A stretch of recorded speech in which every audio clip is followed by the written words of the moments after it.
It's time to accelerate.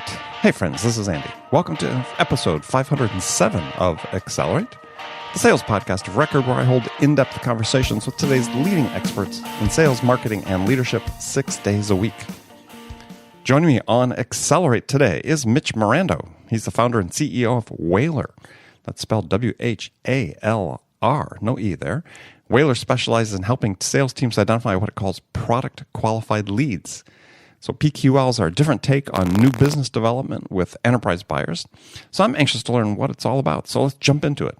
Mitch Morando, welcome to Accelerate. Thanks, Andy. Thanks for having me. I have to start off with a quick story. Oh, by all means, start with a story.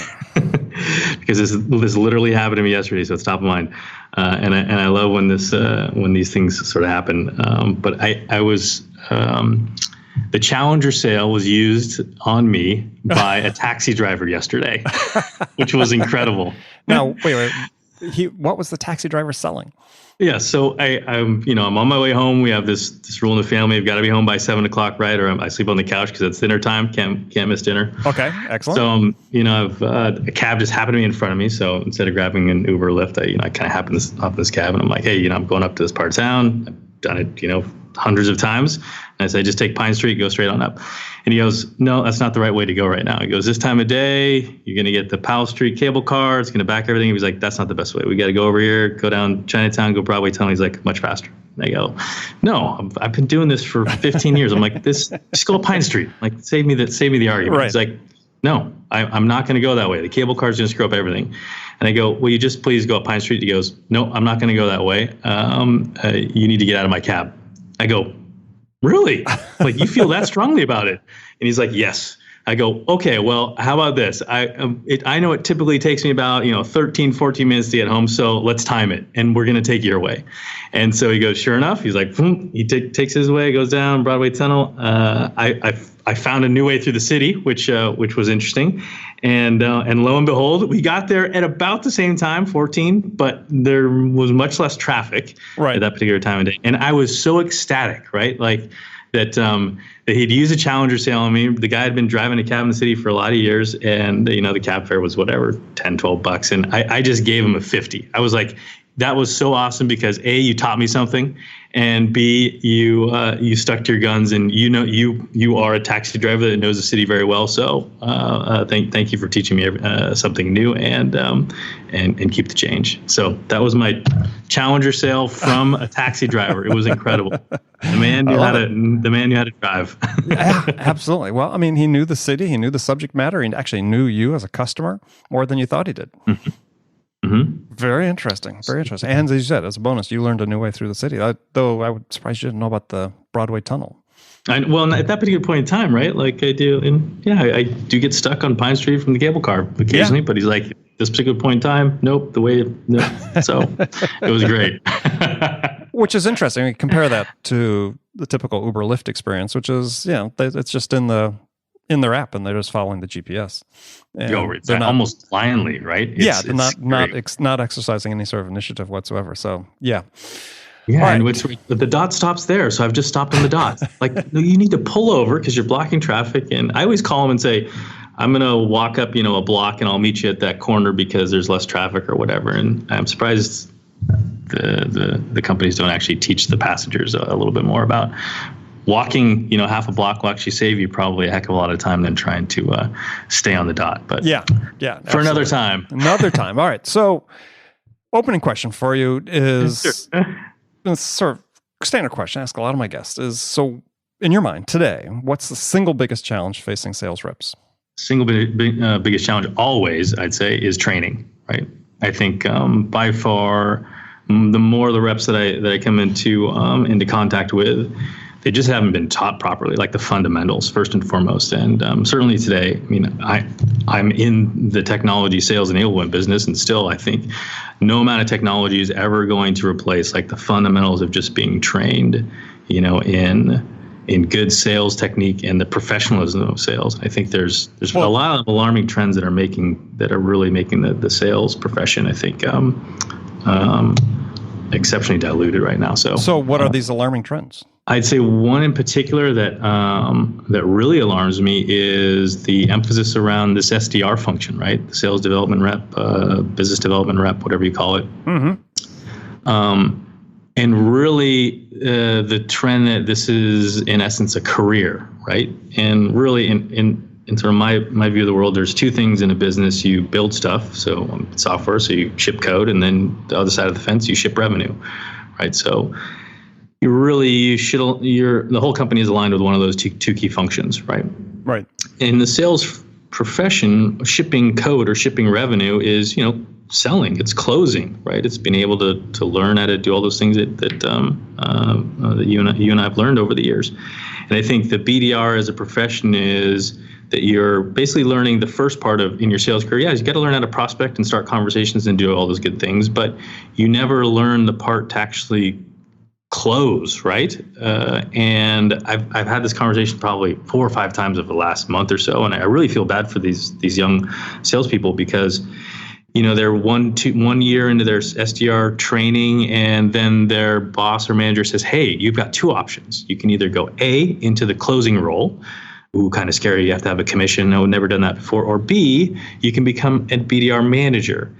And of course, you're taking advantage of a young professional where they can go back to their friends and their families, say, "Hey, I'm a manager now," right? Like that's really tempting to not be really accept that kind of direction. Right. And you're a step further from the ultimate goal, which is closing, to really understand whether you want to be a sales professional. So, the conversation I've had, they're 2, 3, 4 years into the SDR manager, never closed before, and now they say, "I really want to get into sales now, Mitch."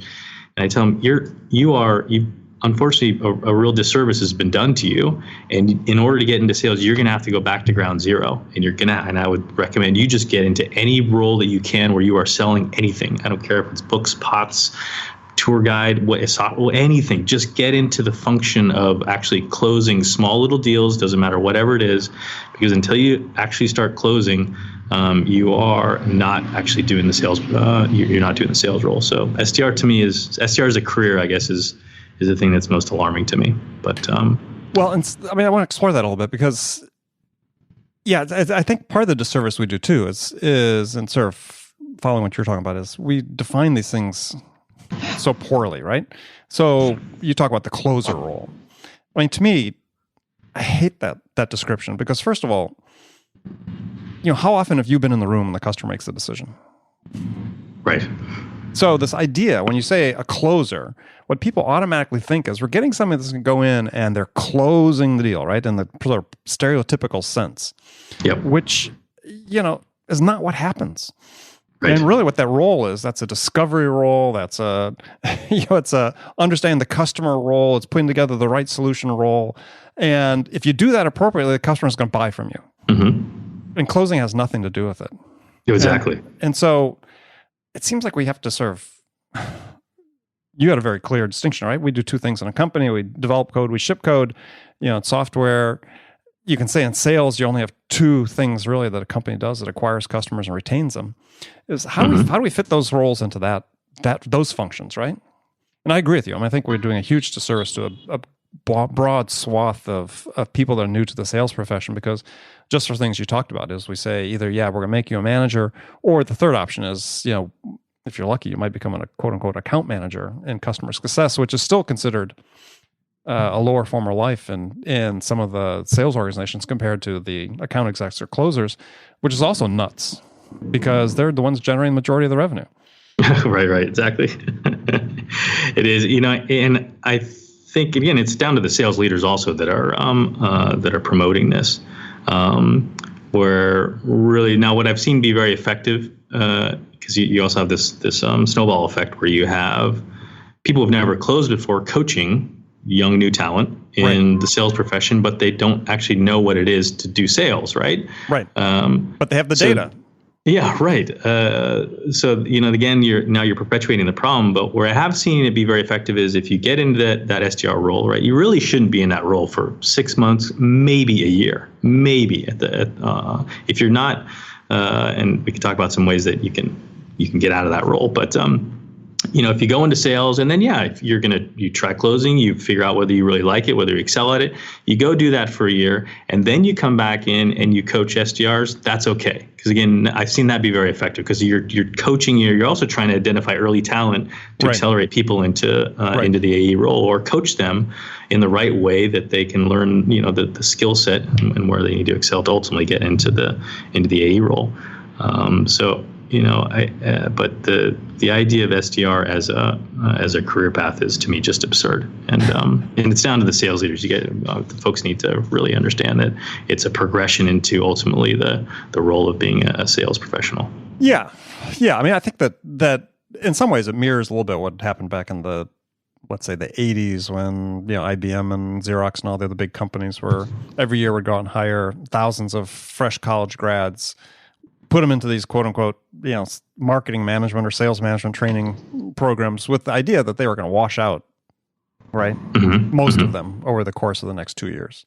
And what we left is the people that they want to keep. And it seems like this is just a new version of that. Right. Yeah. Or the people that didn't necessarily fit their model of what they think a salesperson should be, right? Yeah. And I think that's the other big disservice is around, there are lots of different styles of being a very good sales professional, right?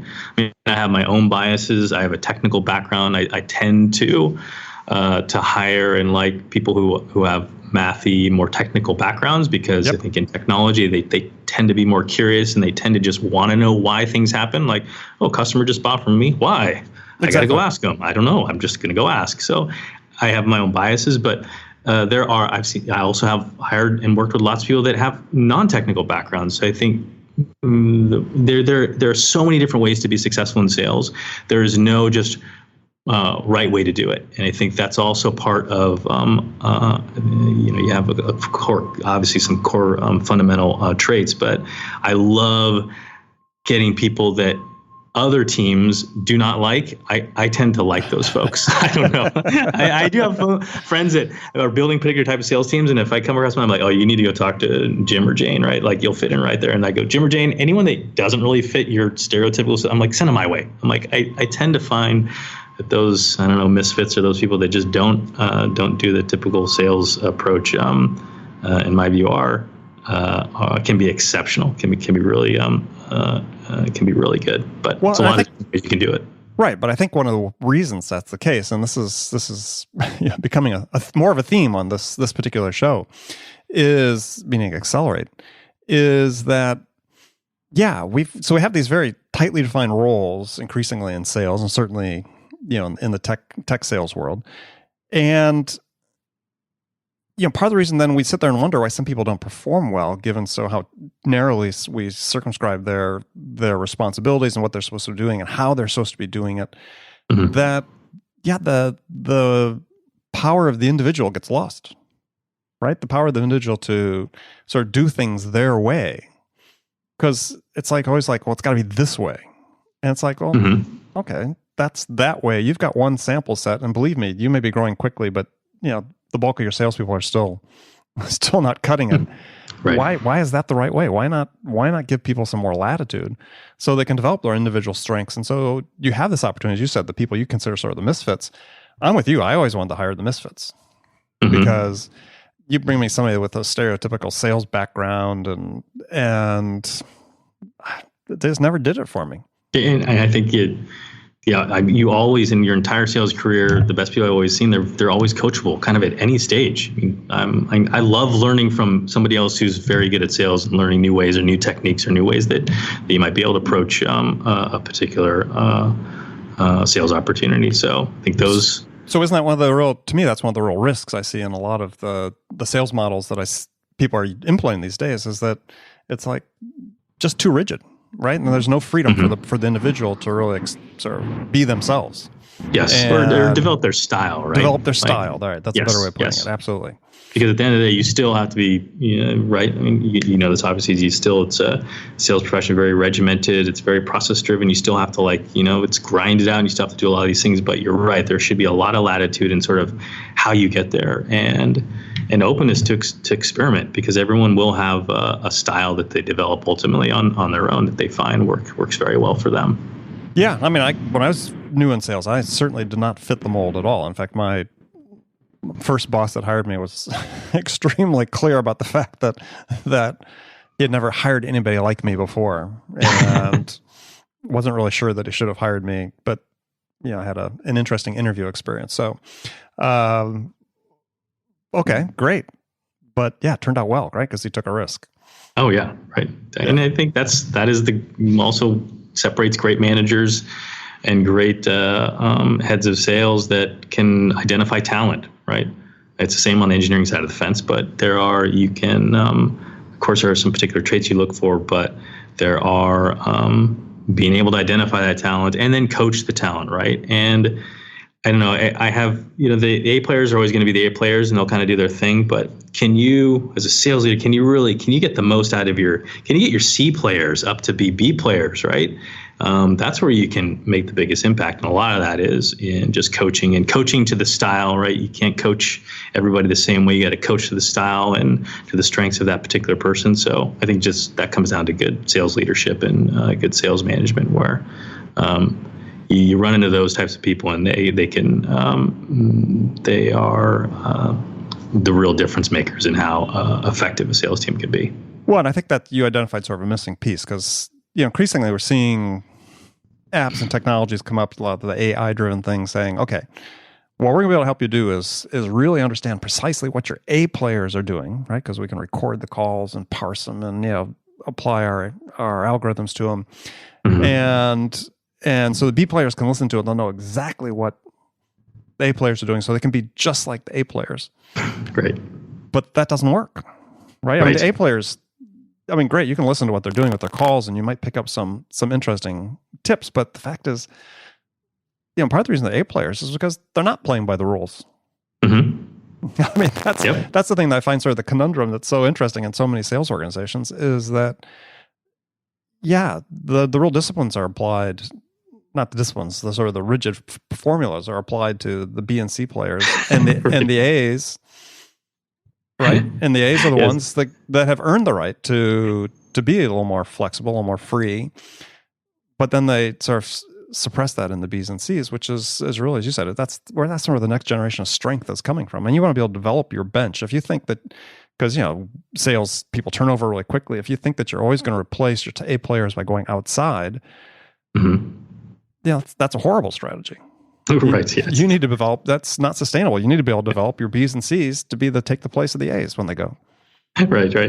And of course, you're only getting a very small snippet of the time slice, right, of a particular A player, right? You're not seeing everything that they're doing, throughout the entire sales cycle, which is the majority of the work, right?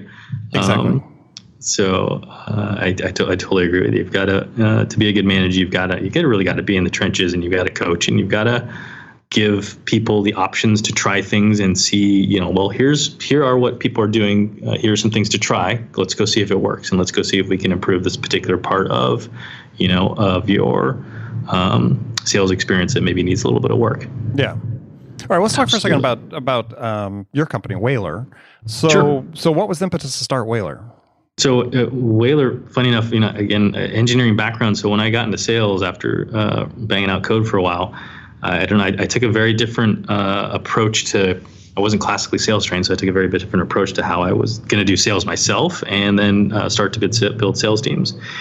And a lot of, I think probably it was, in the early days, I also we sold enterprise software into game developers. Mm-hmm. And so I just got exposed to a lot of, I liked video games. I still like video games, and into how games were developed. And game development is just fascinating. I've never seen a more extreme industry where you have the extreme of the creative people, like the people that are way out there, right? And then on the flip side of the fence, you have the hardest core of hardcore engineers, because they're building, every 4 years on proprietary software. They're building on the hardware, right, on the metal. So you're talking about assembly programmers, like really, really hardcore engineers. So these two totally extremes, and they come together and they build this completely complex 3D real-time thing, right? And it's fun to play. It's amazing that these games even can come to fruition, and there's a reason so many of them flop, because they're so incredibly complicated. But anyway, I got exposed into how they would develop player telemetry systems, and how they would use a lot of we see players going here. Okay, let's put in this particular, drop point, or this particular the gameplay, or let's tweak this. And I thought, well, man, why can't I do that in sales? I'd love to, if I could see what users and what prospects were doing inside my product, like, to me, that would give me all the context into why and how I needed to reach out to them, because I could say, well, yeah, I see you've used this particular part of the product, but I think I know your use case, given that I know you and your company and what you're trying to do. So that gives me a reason to reach out to you and teach you something about maybe the best way to use my particular product. So usage behavior for me, what that prospect was doing inside your product was really the most important data point that I found that for me as a salesperson was the most effective, right, in helping me kind of teach. So that concept, I started to just build that into my sales teams and monitoring a lot of in-product usage. And ultimately, I implemented that at a few sales teams, and then quite a few other teams that I work with, and we took that concept and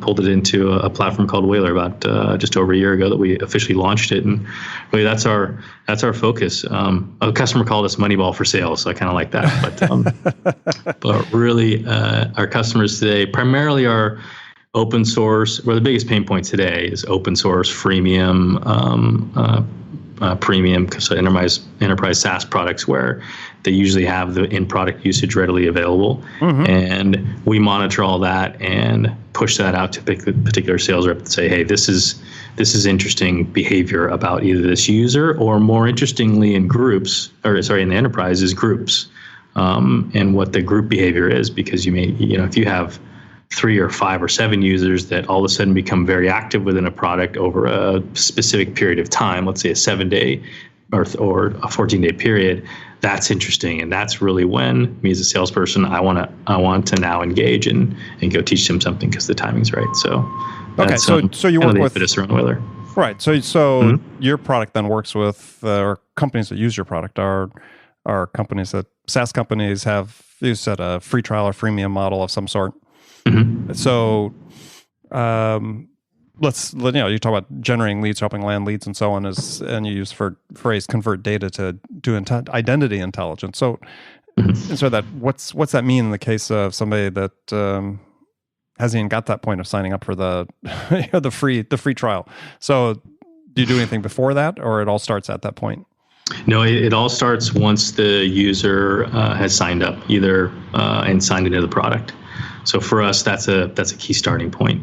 And even in my own sales career, using data pre-sign-in, right? Like downloading white papers, attending webinars, not typically a very strong signal for me personally as a salesperson.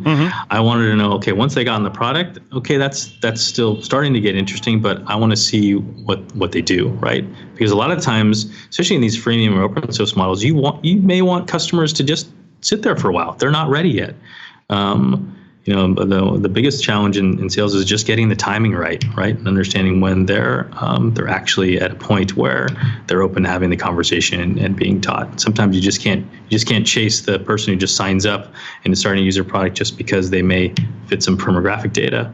There may be a reason to just wait until 3 months later, when all of a sudden user 2, 3, 4, 5 comes in over a short period of time. Maybe that's the right time to reach out. So. Those are some of the things, a lot of things that we monitor and try and service to the sales rep to help them highlight that. And so, what does the rep receive back from Whalr? So, it integrates with Salesforce, obviously. So they get that information automatically updating to their contact record or something. We do, yeah. We call it intel, right? So we basically monitor all of this, and then when we see something interesting, we push that piece of intel into Salesforce. And usually it's we can do it over email or over an API through our API, but the goal is to get it in front of the rep in whatever workflow that they're already, is already pre-existing, and tell them, okay, this interesting thing is happening now. Here's why. Context is really important, right?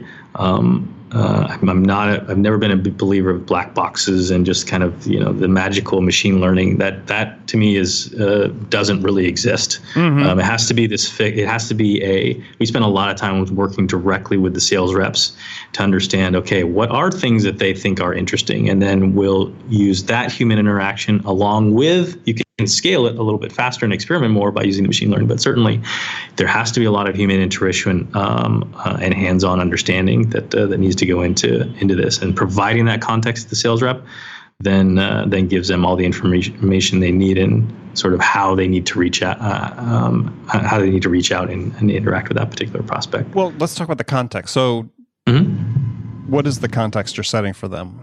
So, somebody's using it, but is it based on, the history of what past similar people have done and so on, and you're sort of aggregating a history, or how's the context established? Yep. So good example, we have these different intel types I mentioned. So for instance, one we call the Trojan horse, right?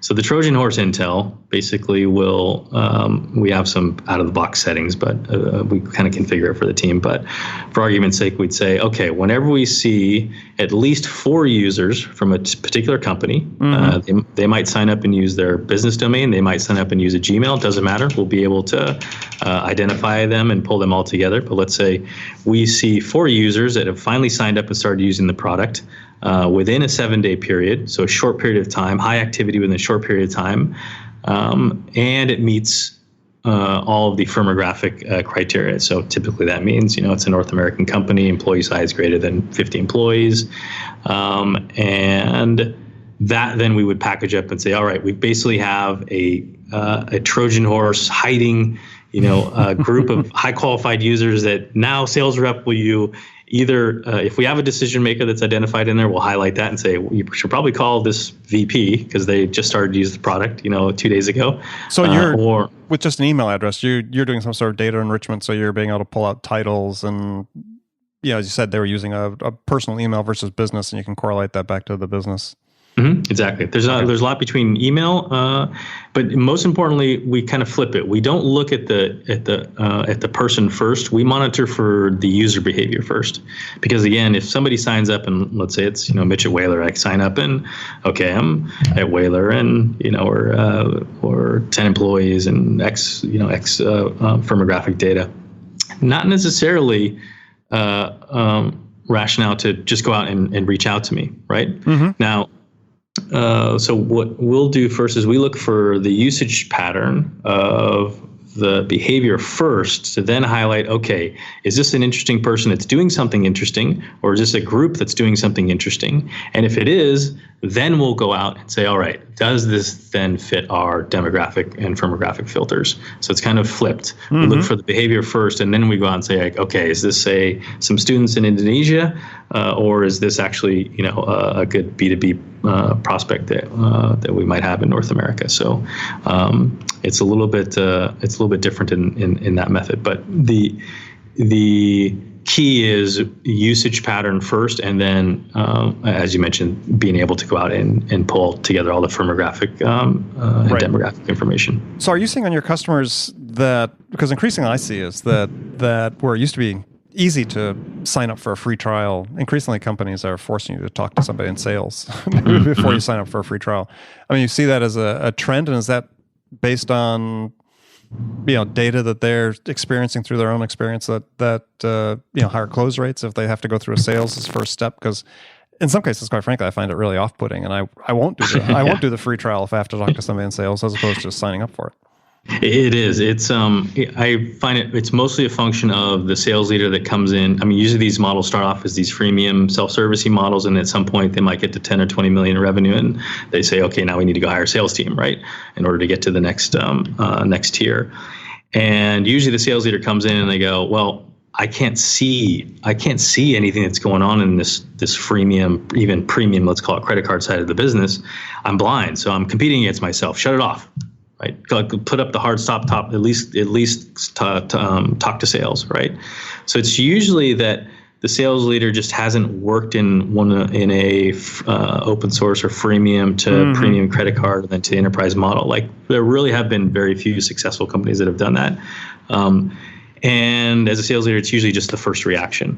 So that to me is, and a lot of what we have to do is just educate, because if we can go into a sales leader and say, hey, we can give you visibility, or the revenue leader, the sales and marketing side of the fence, and say, hey, we can, like, really the freemium and credit card side of the business, that is all lead gen. Like, if you can mine that and let it grow and leverage it, then it becomes a huge advantage to then the enterprise side. As long as you're surfacing up only the small percentage that actually is now enterprise ready. But once you start to tell that story and explain how we can do that, then the sales leader typically understands. Oh, great. Okay, this is actually this is an amplifier. Absolutely. In addition to this inbound machine I have. Because you're always going to have to do inbound and outbound, right? There's very few instances where you get the luxury of one. It's always this, you're going to have this balance of doing both. But the education piece is probably the first one, because it's conceptually using the product usage in that way is not typically very intuitive to people that we come across. So education is a big piece of what we have to do. So who's your ideal client profile then? Today, it's very specific. It's Bay Area. I don't want to travel. Right. Well, no, it's more that take advantage of the 7th largest economy in the world, right? So, of course, there are always exceptions, but of course, primarily that's really California. That's the 7th largest. But yeah, okay, go ahead. Yes, right. It's split between northern pretty evenly, but I preach this a lot. Like, you got to own your own backyard, even if your startup's in Boise, Idaho, or whatever. Like, focus in Boise, Idaho. Focus in your backyard, because you got to be able to get customer face time. Right, and in the learning too. We need to go in. Like I said, we work a lot with the reps. We need to learn a lot as we're continuing to build this platform. So ideally, it's Bay Area and developer focused. So if they're dev first, open source models are pretty good. Freemium models, DevOps, any sort of engineering development platforms. That's where the pain's the biggest. Mm-hmm. Because you really have, you want to encourage the proliferation of the freemium piece, because you want to get in their toolkit, right? Because there is nothing more phenomenal than you get in somebody's toolkit. And sure, they might be the student in the Philippines today, but as soon as they go start that job, right, as the engineer at company X, boom. You're now in the toolkit, and as long as you can see that, and you can see that, they've now logged into the product or signed up as a product, but it's the same person.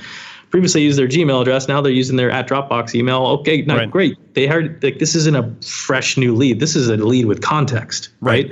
And so that's another. The resurfacing lead is another one piece of intel that we surface, where we say, hey, this user isn't new. We've seen this user before, and sure, they were at a different company, or they were in a different context, and they were, in the freemium tier, but now they're here, and it's a different context, and maybe this is the right time now for the salesperson to reach out based on that. So that's why I love these freemium models. You're in the toolkit.